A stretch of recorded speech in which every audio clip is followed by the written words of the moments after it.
오늘 본문에서는 마침내 구약의 선지자들에 의해 예언된 선지자 세례 요한이 태어난 이야기를 다루고 있습니다.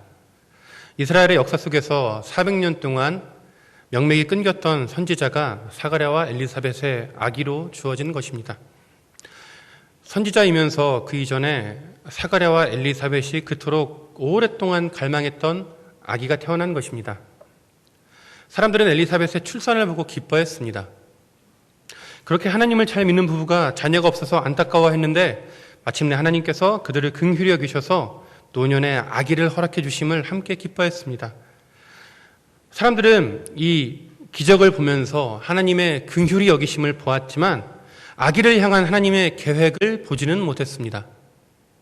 하나님은 이 사람들에게도 당신의 계획을 보이기를 원하셨고 본문의 사건을 통해 그 뜻을 이루셨습니다.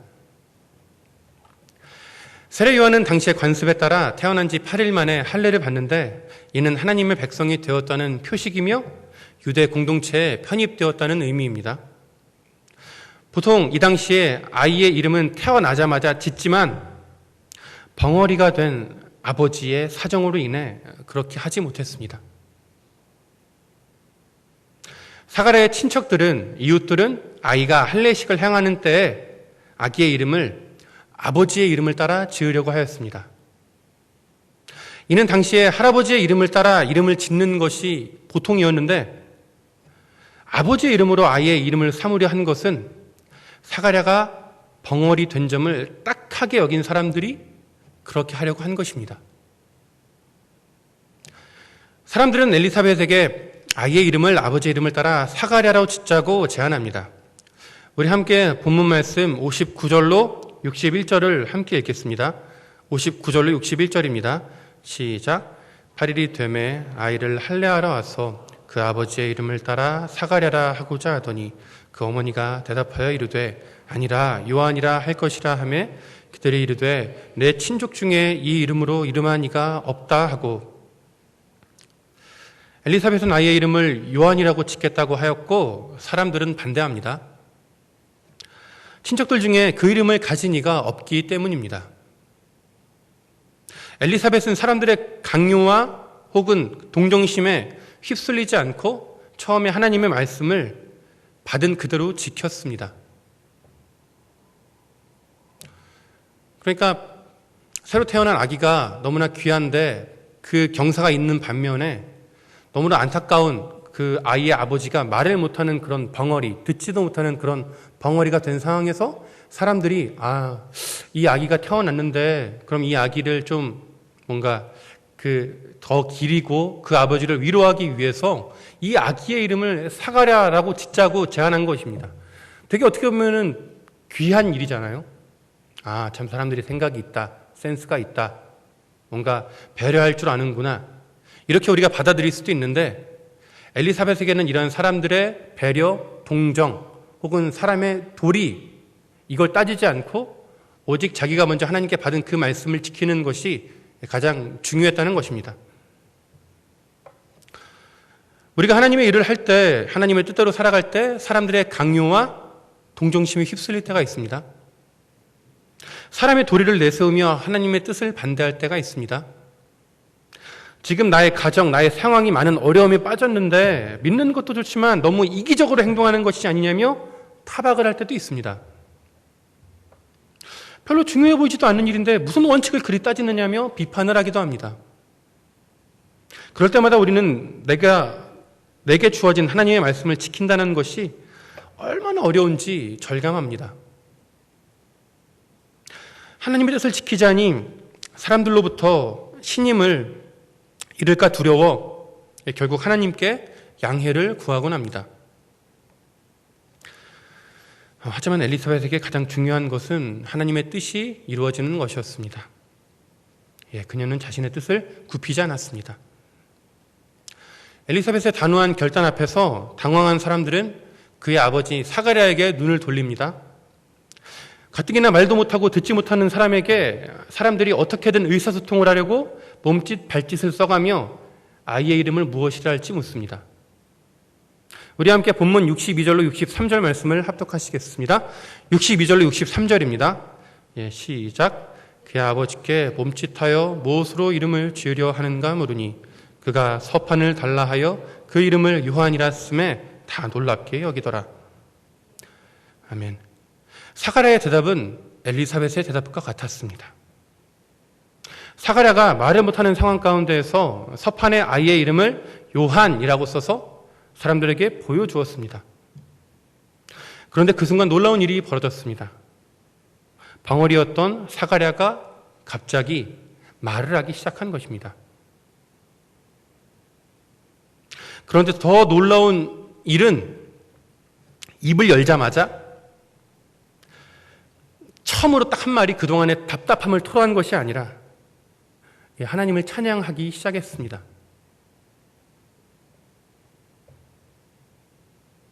(1년) 동안 말하지도 못하고 듣지도 못했던 그 사람이 처음에 입이 딱 띄어지자마자 우리 같았으면 답답해서 죽는 줄 알았네 이랬을 텐데 사가랴는 그러지 않았어요. 하나님을 찬양했습니다. 누가복음 6장 45절에 예수님은 마음에 가득한 것을 입으로 말한다라고 말씀하셨습니다. 그동안 말 한마디 하지 못했던 사가랴가 입이 열리자마자 처음 찬송을 했다는 것은 그가 말을 하지 못하는 상황 가운데서도 마음으로 계속 하나님을 찬양하고 있었다는 것입니다. 자신에게 징계를 준 하나님을 원망할 법한데 하나님을 찬양했다는 것입니다. 왜 하나님은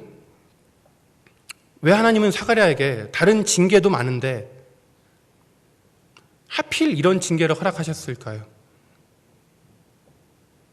사가랴가 하나님께서 나의 오랜 기도 제목을 응답해 주심을 자랑하고 싶고 오랫동안 아기가 없어 고생한 부인을 위로해 주고 싶고 부부가 함께 기쁨의 시간을 보내고 싶은 마음이 굴뚝 같았을 텐데 왜 이토록 가혹한 형벌을 허락하신 걸까요?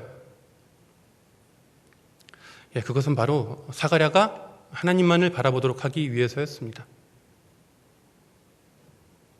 벙어리였던 사가랴가 자유롭게 대화할 수 있는 상대는 오직 하나님밖에 없었습니다.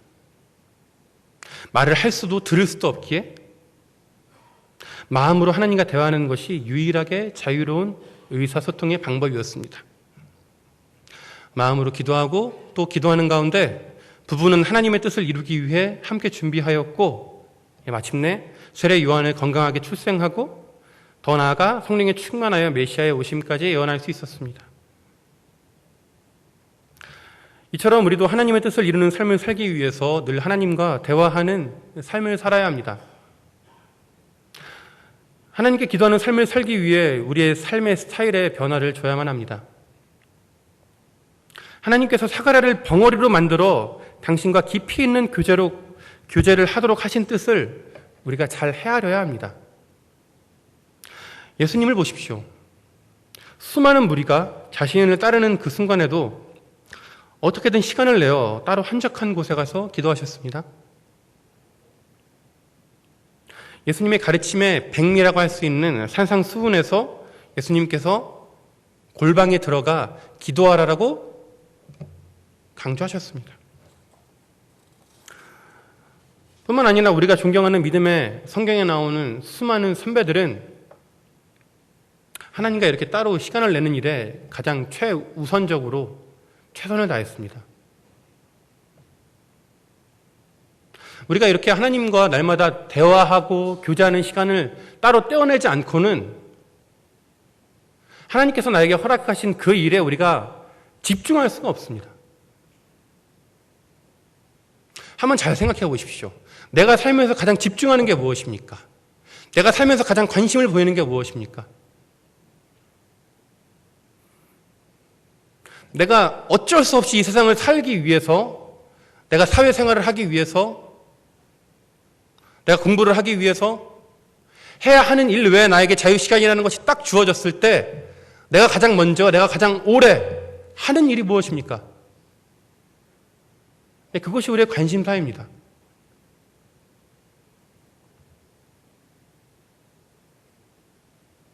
우리가 그런 것들을 위해 하루에 몇 시간을 그냥 투자하는 그런 삶을 살아간다면 여기서 이 1시간도 안 되는 말씀을 듣는 것 가지고 우리의 삶을 변하지 않습니다. 절대 변하지 않습니다.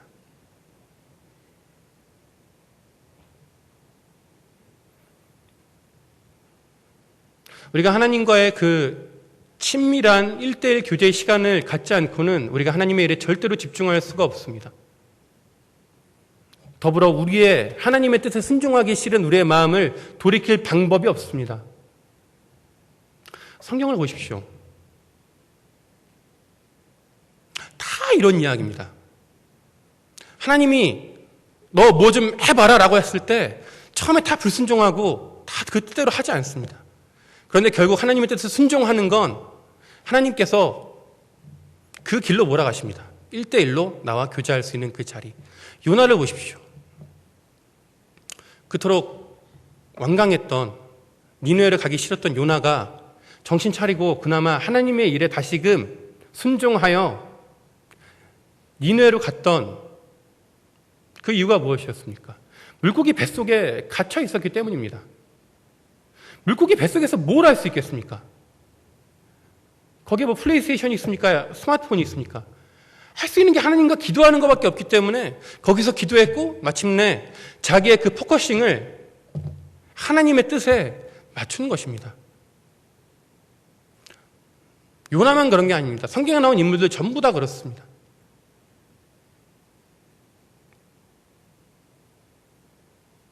본문에 나온 사가랴에게도 하나님이 그러한 시간을 허락하시려고 벙어리가 되는 그런 징계를 허락하신 겁니다. 마침내 입이 열린 사가랴는 성령의 충만을 받아 예언을 합니다. 우리 함께 본문 67절을 합독하시겠습니다. 시작. 그 붙인 사가랴가 성령의 충만함을 받아 예언하여 이르되. 예, 사가랴는 성령에 충만하여 다윗의 집에 약속된 메시아가 올 것을 예언합니다. 이는 얼마 전에 엘리사벳이 성령에 충만하여 이미 마리아에게 예언을 한 것과 같은 모습입니다. 부부가 꼭 같이 성령 충만하여 메시아를 예언한 것입니다. 부창부수도 이런 부창부수가 없는 겁니다. 성령에 충만하다는 것은 무슨 의미입니까? 내 안이 성령 하나님으로 가득 차 있다는 것입니다. 나의 말과 행동과 생각이 하나님의 뜻대로 완전히 인도함 받는다는 의미입니다. 어느 날 큰 집회에 가서 기도했는데 마음이 뜨거워지고 무언가 색다른 영적인 경험을 하는 것이 우리의 신앙에 유익을 주기도 하지만 그것만으로 성령 충만하다고 말할 수 없습니다. 성령 충만은 단 하루 만에 우리에게 주어지는 것이 아니라 날마다 하나님의 뜻대로 변화되고자 기도하고 말씀을 대하며 더불어 오순절날 성령이 임하기 전에 제자들이 120명이 10일 동안 함께 모여서 기도하기에 힘썼듯이 이렇게 함께 모여서 우리가 기도하기에 힘쓸 때 우리 삶의 성령의 충만한 삶을 비로소 살 수 있게 되는 것입니다. 우리가 사가랴와 엘리사벳의 모습을 보면서 이러한 부분을 보다 확실히 알 수 있습니다. 하나님으로부터 메시아의 오심을 예비하는 선지자가 너의 아들로 올 것이라는 메시지를 들은 사가랴는 아내를 데리고 안전한 곳으로 숨었습니다. 부부는 사람들과의 접촉을 끊은 채 지냈습니다. 왜 숨었을까요? 너무 늙은 나이에 아이를 뵈서 숨었을까요? 그렇지 않습니다. 여기 본문에 나왔듯이 사람들이 축하해 주러 왔습니다. 기쁜 일이었습니다. 사람들한테 마음껏 자랑하고 드러내놓고 싶은 일이었는데 왜 하나님이 아기를 허락하신 걸 믿고 알고 돌아가서 그 아기가 생겼을 때 왜 아무도 모르는 곳으로 가서 숨어서 지냈을까요? 네, 그렇게 한 이유는 하나님께서 나에게 허락하신 뜻이 온전히 이루어지기 위함이었습니다. 임신한 아내와 벙어리가 되어서 말하지도 듣지도 못하는 남편이 할 수 있는 유일한 일은 그냥 없습니다. 하나님께 기도하는 겁니다.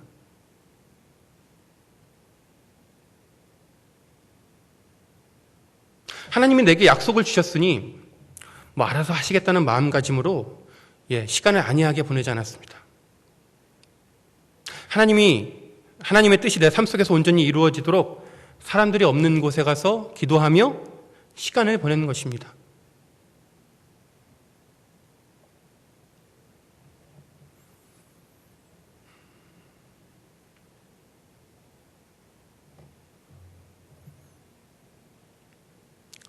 하나님이 사가랴를 벙어리로 만드신 것, 그리고 사가랴로 하여금 아내를 데리고 아무도 없는 곳에 가서 숨어있게 하신 것, 모두가 하나님의 계획이었고 하나님의 섭리였고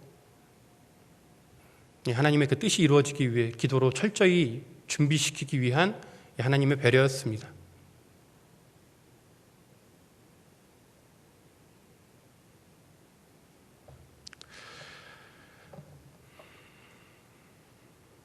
이러한 하나님의 배려 속에 아들의 출산을 그토록 기대했던 두 사람에게 마침내 아들이 딱 주어졌고 그 순간에, 그리고 이제 할례를 받으러 온 그 순간, 그리고 처음으로 입이 열어진 그 순간에 사가랴는 아들을 보면서 기쁨과 반가움을 먼저 표현하지 않았습니다. 사가랴는 이스라엘과 온 인류를 구원할 예수님의 오심을 먼저 예언했습니다. 이는 주변에 모인 사람들로 하여금 하나님의 뜻을 깨닫게 하기 위함이었습니다. 우리 함께 본문 65절로 66절을 합독하시겠습니다. 65절로 66절입니다. 시작. 그 근처에 사는 자가 다 두려워하고 이 모든 말이 온 유대 산골에 두루 퍼짐에 듣는 사람이 다 이 말을 마음에 두며 이르되 이 아이가 장차 어찌 될까 하니 이는 주의 손이 그와 함께 하심이로라. 아멘. 사가랴의 아들의 출산과 할례받음을 축하하기 위해 모인 사람들은 처음에 하나님의 긍휼하심을 볼 수 있었고 함께 기뻐했지만 요한의 출생을 통해 하나님께서 행하실 일에 대한 기대감은 전혀 없었습니다. 그런데 하나님께서 이들로 하여금 당신의 뜻을 발견하게 하시고 깨닫게 하시고 더 나아가 자신이 사는 곳에 돌아가 이러한 소식을, 이 복된 소식을 전하게 했습니다.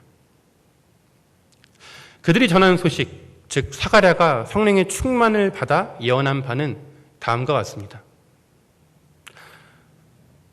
사가랴는 먼저 68절에서 이스라엘을 기억하시고 속량한 하나님을 찬양하며 69절에 보시면 메시아를 구원의 뿔로 표현합니다. 구원의 뿔.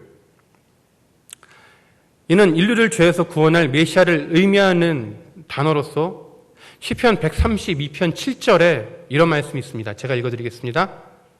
내가 거기서 다윗에게 뿔이 나게 할 것이라. 내가 내 기름 부음 받은 자를 위하여 등을 준비하였도다. 이 예언이 성취되었음을 의미하는 것입니다. 70절로 71절에 나타났듯이 선지자들을 통하여 지속적으로 예언된 메시아가 마침내 왔다고 예언합니다. 그리고 72절로 73절에 언급한 오래전 아브라함에게 하셨던 약속, 이 약속이 무엇이냐 하면 창세기 22장 16절로 18절에 보시면 아브라함의 씨를 통해 대적의 성문을 차지하고 천하 만민에게 복이 전해지겠다고 하신 약속, 이 약속을 마침내 하나님께서 이루셨다라고 지금 사가랴가 찬양하며 예언하고 있는 것입니다.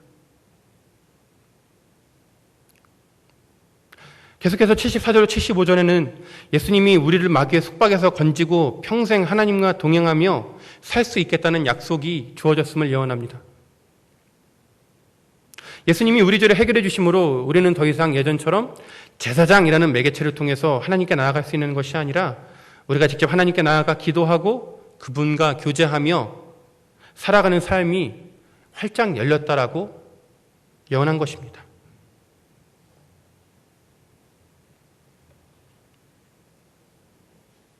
굉장히 이 복음의 핵심적인 그 메시지를 담고 있는 이 사가랴의 예언,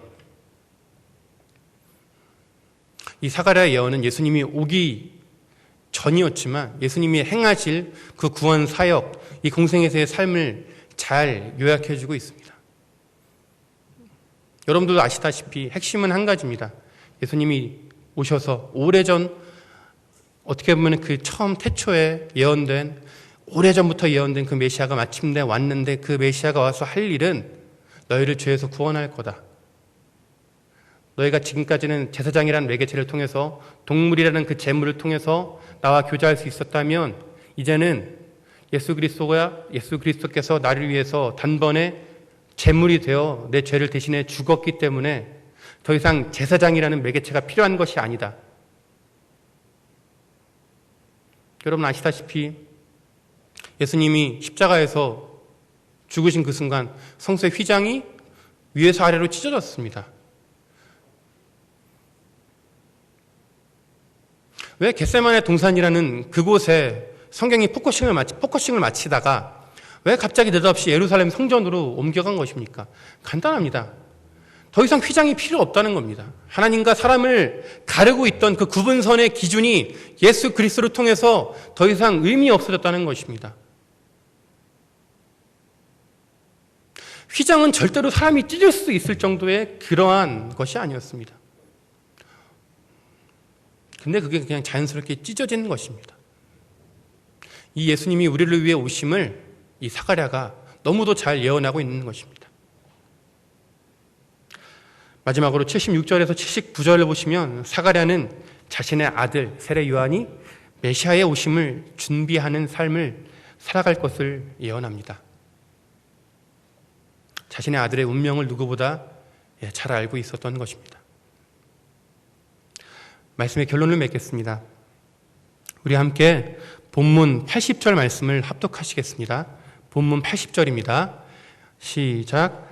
아이가 자라며 심령이 강하여지며 이스라엘에게 나타나는 날까지 빈들에 있으리라. 아멘. 요한이 빈들에 간 것은 성경의 예언을 이루는 일이었습니다. 이사야 40장 3절에 이렇게 말씀하고 있습니다. 예언하고 있습니다. 외치는 자의 소리여 너희는 광야에서 여호와의 길을 예비하라. 사막에서 우리 하나님의 대로를 평탄하게 하라. 이미 800년 전에 이사야에 예언된 메시아의 오심을 예비하는, 메시아의 그 죄사함의 복음을 선포하기 전에 사람들로 하여금 회개의 메시지를 전하게 할 그 세례 요한이라는 사람이 올진데, 그 사람이 오면 광야에 있을 것이다, 사막에 있을 것이다 했던 그 예언이 이루어지는 것입니다. 세례 요한은 자신의 사명을 누구보다 잘 알았고 감당하기 위해 성장기를 빈들, 즉 광야, 사막에서 보냈습니다. 요한이 빈들에 간 것은 또한 부모님의 결정이 있었기 때문에 가능한 것이었습니다. 부모님의 허락이 있었기 때문에 가능한 것이었습니다. 부모가 그 일이 요한에게 유익하다고 여겼기 때문입니다. 요한의 사명이 무엇인지 가장 잘 아는, 누구보다 가장 잘 아는 사가랴와 엘리사벳은 하나님의 뜻을 이루기 위해서 사랑하는 아들을 이른 시기부터 광야로 보내는 것입니다. 그곳에서 요한을 임신했을 때 자신들처럼 아무도 없는 곳에서 숨어서 기도했던 자신들처럼 자기의 아들이 아무도 없는 곳에 가서 기도하며 하나님의 뜻을 이루기 위해 준비하라고 보내는 것입니다.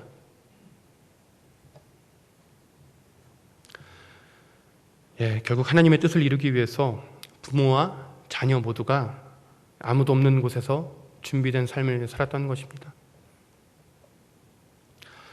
우리도 이들처럼 하나님의 뜻대로 살기 위해서는 빈들, 오늘날로 말하면 골방에서 준비되어야 합니다. 아무도 없는 곳에서 하나님과 깊은 교제를 나누며 살아갈 때 비로소 우리가 하나님의 뜻에 순종하는 삶을 살 수 있게 됩니다.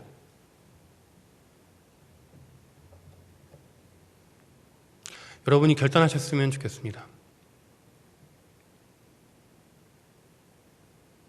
하나님을 정말 사랑하시면, 그리고 정말 하나님의 뜻대로 살고 싶으시면, 그리고 날마다 하나님과 동행했던 삶이, 하나님이 은혜를 그렇게 나에게 충만하게 부어주셨던 그때의 삶이 그리우시다면 여러분 다시 한번 결단하십시오. 날마다 빈들로 나가십시오. 날마다 골방으로 나가십시오. 그곳에서 기도하십시오. 내 마음이 초조하고 답답하고 우울할 때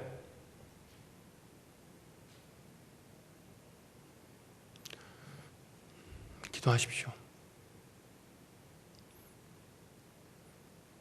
내가 힘들 때마다 사람이 떠오를 것이고 내가 피해야 할 여러 피난처들이 떠오르겠지만 그때마다 먼저 하나님을 떠올리시고 골방에 가서 하나님께 기도하심으로 하나님께 힘을 얻으시고 그리고 하나님이 나에게 보여주셨던 그 비전, 그 약속, 그 뜻을 이루기 위해서 다시 그 빈들에서 달려가는 우리 남설 평촌교회 청년 그리고 우리 성도님들이 되시길 예수님의 이름으로 축원합니다. 우리 이 시간 함께 기도하겠습니다.